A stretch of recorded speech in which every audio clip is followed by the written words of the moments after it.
Rajamouli, Mahesh బాబులో 'Varanasi' glimpse మీకు ఎట్లా అనిపించిందో కామెంట్ చేయండి. కంపల్సరీ కామెంట్ చేయండి.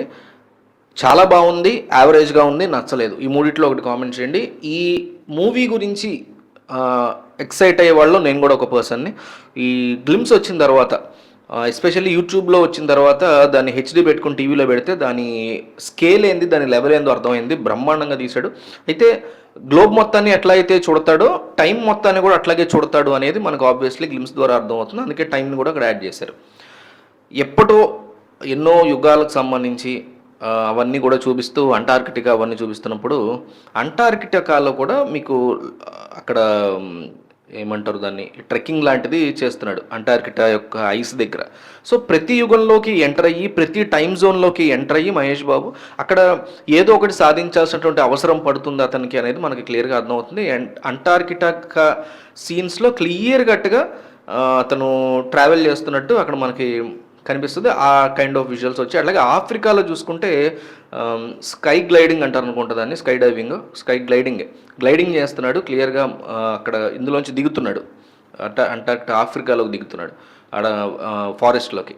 అట్లాగే ఇంకొక టైం జోన్లో అక్కడ ఉండే హిప్పోపోటమస్లు అన్నీ కలిసి ఒక కోతి మీదకి దూకుతుంటే ఆ కోతిని కూడా అతను క్యాచ్ చేసే ప్రయత్నం చేస్తున్నాడు, కాపాడే ప్రయత్నం చేస్తున్నాడు ఒక తీగ లాంటి తాడు లాంటి దాని సాయంతో. అది కూడా అంటే అన్ని హిడెన్ డీటెయిల్స్గా ఇచ్చాడు. అండ్ ఇంకొక దాంట్లో ఉగ్రభట్టి కేవ్లో ఒక పెద్ద విగ్రహం ఉంది కదా, ఏదో ఒక దెయ్యం విగ్రహం లాంటిది, దాని మీద నుంచి ప్రియాంక చోప్రా పడుతున్నట్టుగా ఉంటే అక్కడ మహేష్ బాబు రైట్లో ఒక చోట ఆమెను సేవ్ చేసే ప్రయత్నం చేస్తూ ఉంటాడు. అది కూడా జరిగింది.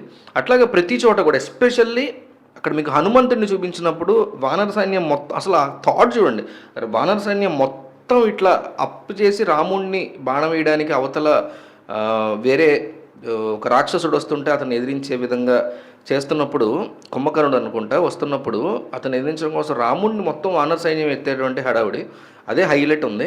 ఇక హనుమంతుడు వెనకాల ఉన్నప్పుడు హనుమంతుడి తోక మీద నుంచి ఒక చారియట్ వెళ్ళడం, దాంట్లో వెనకాల పృథ్వీరాజు దాన్ని డ్రైవ్ చేస్తుంది మహేష్ బాబు అన్నట్టుగా మనకు కనిపిస్తుంది. అంటే ఎంత పెద్ద స్కేల్లో ప్లాన్ చేస్తున్నాడు రాజమౌళి అనేది ఇక్కడ బిగ్ ఎక్సైటింగ్ థింగ్ అనిపించింది. హిడెన్ డీటెయిల్స్ ఈ మాత్రం గ్లిమ్స్కి ఇన్ని ఉంటే ఇంకా కమింగ్ రాబోయేటువంటి ఎపిసోడ్స్లో కానీ రాబోయేటువంటి ప్రమోషన్స్లో కానీ నాకు తెలిసి ఇంకా మాయమైపోతాడు రాజమౌళి. ఇంకా 6 నెలలు ఏం మాట్లాడితే ఎవరికి ఆన్సర్ చేయడు. చూశారు కదా మొన్న వచ్చింది, వెయిట్ చేయండి తీస్తున్న సినిమా అంటాడు, ఎవరికి సమాధానం చెప్పడు. నెక్స్ట్ 6 months కంప్లీట్ మాయమైపోతాడు Rajamouli with their crew, heroine అందరితో మాయమైపోతాడు. సో మీకు గ్లిమ్స్ చూసిన తర్వాత ఏమనిపించింది, ఏంటి మీ అభిప్రాయం ఏంటి దీని మీద అనేది కామెంట్ చేయండి.